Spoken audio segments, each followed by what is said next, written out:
Hi everybody, my name is Jan Dufour and I'm an independent Stampin' Up! Demonstrator. Today we're going to make an envelope for the card that I made earlier this week. It's a slimline card. The card finish is 8.5 by 3.5. So you need a piece of 12 by 12 cardstock in order to make the envelope. No, I lied to you. Let me think. No, you can make an envelope. I'm sorry, out of 8.5 by 11 sheet of cardstock / paper, designer series paper. I buy a single ream of a very good 32-pound bright white paper, and I use it for special projects, and envelopes is one of those things that I use. But today I wanted to get some use out of my designer series paper. So you're going to need the Slimline dies, slim card dies. There's 2 sets. This is the one that I made the card out of. And we're using this as the envelope flap. Now you can use a business envelope, just a regular business envelope, that a number 10, and just cut the flap, or don't decorate the flap, and that would work as well, because that's approximately the size that it comes out to when we're finished. We're going to use a sheet of DSP. I'm going to use the black and white stripe again. You can use anything that's not directional. The reason a directional is a problem is because you fold it up and your direction would be upside down on the front or the back of the envelope. This is really the front of the envelope. And that wouldn't look good, obviously. So you need a non-directional kind of paper. You cut it 8.5 by 9.5. The 9.5 is along the landscape side. So you're going to score it, so make sure you get your cutting blade out of the way. You're going to score it at 9.25, right there. And then you're going to rotate it 180 degrees and do 9.25 again. That's just easier than trying to do some tiny piece of it at the beginning. Then you're going to rotate it to the 8.5 inch side. And this is where you have to think about, if you have a directional pattern on the inside, it's okay because it doesn't show that much. But that means that you want the flap to the right. So in this case, we're going to score at 3 5/8, which is 2 tick marks past half. We're going to score that, and then we're going to score again at 7.5. So we go down to 7.5 and we score that. All right, let's get rid of this. I'm going to bring in a template to show you what it looks like. This will be on the website along with the instructions and all the measurements, etc. It is not to scale, so you have to go by the measurements that I have written down. But essentially, we have made it so the flap is up on this end. So we're going to burnish. And as you can see, there's going to be a small piece that may show between that and the flap. I intentionally did that originally. I had it come up to the line and I didn't like it as well. So you have to kind of live with the inside, or you can do what I'll show you to do when I make the cutout of the flap. So we've got those 2 done. Now we'll do the 2 edges.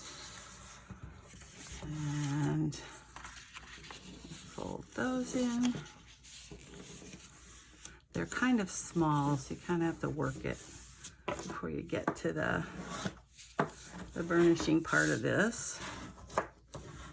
All right, so if you look at the diagram, we're going to take, again, the flap is up here. We're going to take and cut out first a little angle above the score line, which is right here. And you're essentially going right to that, where they cross. And then we're going to take out that whole, that whole section. I'm going to do it when I turn it around because I can see better on the other side. So I'm going to go ahead and do this, and I'm going to flip it over. I can see that score mark much better to cut up straight. And it you know, you can do it with your trimmer if you want to, but it's not real important because that's going to be on the inside. So, and go ahead and do it on this side. Oops.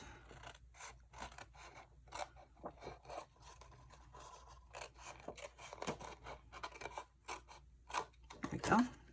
And we'll take those off and away. Throw them on the floor like Julia Charles.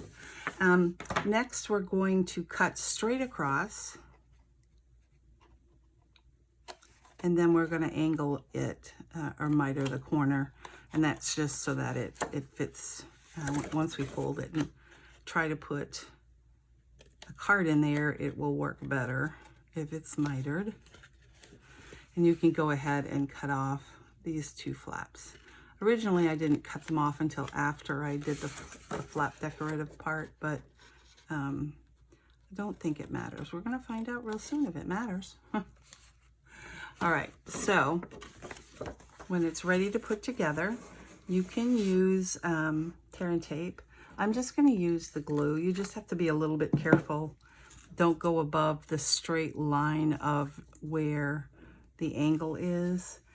Just keep it a little bit below that. Don't put too much. And then you have to just control it a little bit when you flip up the flaps. And the reason you have to do this first is it will not fit in our embossing machine or stamp, cut, and emboss machine. Because we have to put this piece of the die, which I already have it on the red, so, or the Melon Mambo, so I'm going to keep it there. I'll come back, I'm going to cut this out, and then I'm going to cut this out. And in both instances, I am placing this fairly close, not exactly, but this is up right against the edge. This piece is a 1.5 by, and it has to be 9.5, but the leftovers. So you get a nice straight edge here, and you do the same thing with this, keeping this edge and evening, making the edges even. It's about 1/8 of an inch short, I think, on each side, but it doesn't matter. I'll show you how we take care of that when I come back. Okay, I'm back, and I have my two pieces cut. As I said, they're not going to go completely to the edge, and that's okay. Basically, I'm just going to cut straight up from here. Pull that off, and straight up from here. And you can make this strip a little bit narrower. You'll see why I did it this particular length, but it's a matter of taste. So you can, not taste, I shouldn't say that. It's however you want it to look. And I have done different ones, so it's just whatever you're feeling at the moment. Put my tape away, and then put my die away so I don't forget where I put those. All right, so again, with this, it doesn't quite go to the end. You could do it this way, but I choose to go from the score mark and just like continue the curve of the, and that'll take care of it. And then you can do a couple of things with this. So if I put it right up to the edge, again, making it even on both sides, and drop this down, it gives it a very big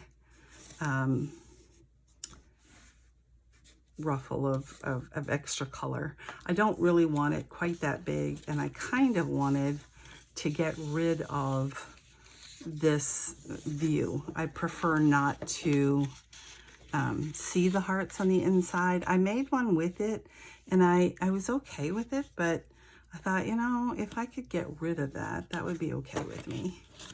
So if I just want, say, about this much showing, let me make it even on both sides. Okay, and about right. So I'm going to tape this down just with temporary tape so that when I flip it over, I will see where it is in relation to the crease. And I'm going to just make a little mark where the crease is, which is, oops, I think I moved that. If I did, it came off. All right, so the crease is right here. So I'm going to take this off now and take my scorer and make a crease. So it's about at a little over 1/4, just a hair. You could make it 1/4 of an inch and that would be fine. Lay that down and score that. That'll just help it with folding inside the envelope. Yeah, I'll get this out of the way again. All right, so I think with this, because I want to make sure it stays attached to the inside of the envelope, I'm going to put tear and tape just on this crease. Dum, da, da, dum. So we'll start the tear and tape here. Just a little beneath the crease.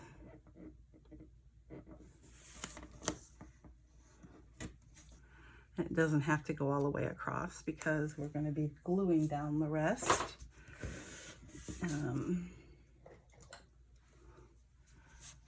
don't usually use this end, but we'll use it this time. Throwing things all over the ground. I'm going to have to clean that up. That's all right. So we're going to set this back into the crease. So again, it doesn't go to both ends. I'm trying not to get my head in here, but I would kind of crease it, find the crease, and I know basically where, and I want this inside.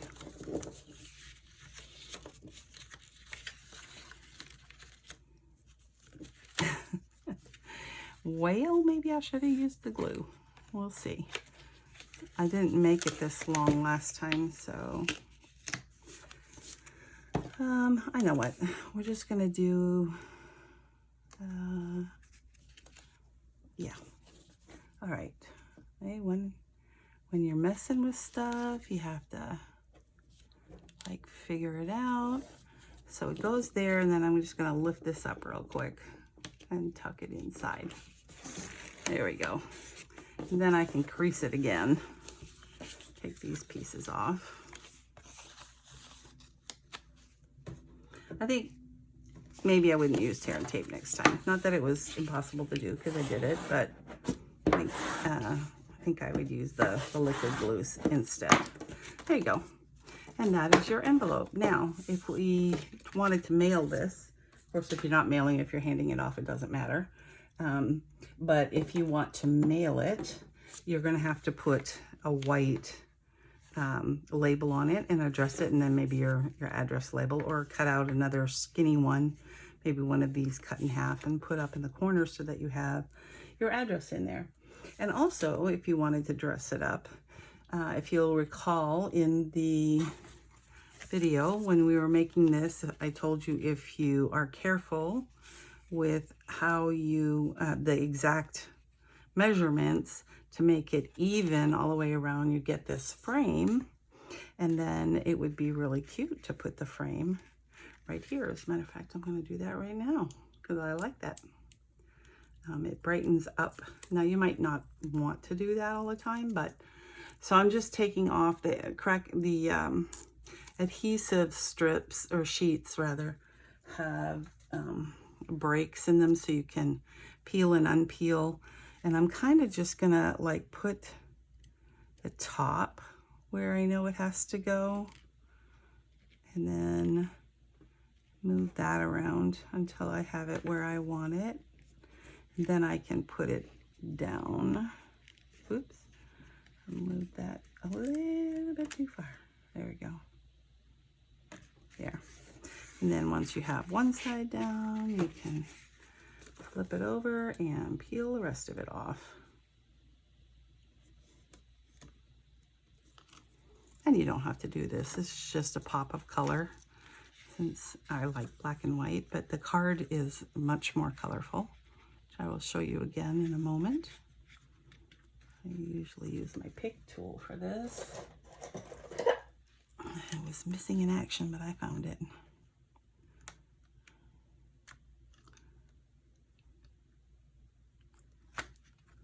All right. And put this down. Oops, that dipped. Interesting. I didn't think about it being that flexible. I'm just gonna lift it up a little bit and put it back more straight or straighter. There we go. All right. You have to be careful when you put that down. I guess it's a little bit more flexible than I thought. But see, it'll go in the mail and they'll think that the mailman did that.